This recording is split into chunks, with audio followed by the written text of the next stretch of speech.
Welcome to our channel. Today we how to install Supabase for database-backed no-code apps, full guide step-by-step clearly.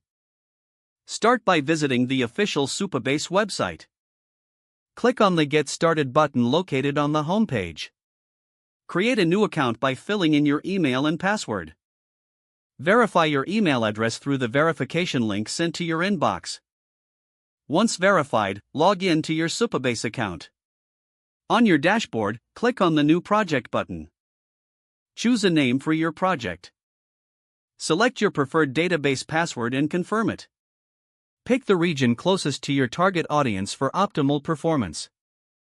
After filling out the required fields, click on Create New Project. Wait for a few moments as Supabase sets up your. Once your project is ready, click on the project title to access the project dashboard. Navigate to the database section on the left sidebar. Here you can find the connection string needed for your application. Copy the connection string to use it later in your app. Next, head to the Auth section to set up user authentication if needed. Configure the authentication settings based on your app's requirements. Return to the database section to create tables for your no-code app. Click on Table Editor and then select New Table. Define the table name and structure by adding columns according to your app's data needs. Once done, click Save to create the table. After creating tables, navigate to the API section on the sidebar. Here you will find auto-generated APIs for your database.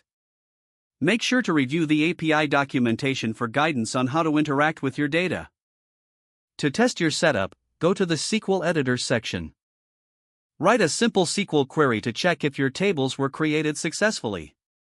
Execute the query and verify the results. With Supabase set up, you can now integrate it into your no-code app platform.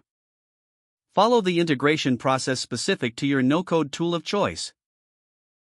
Finally, start building your application using the resources and APIs provided by Supabase. Don't forget to like this video and subscribe to our channel for more step-by-step tech guides.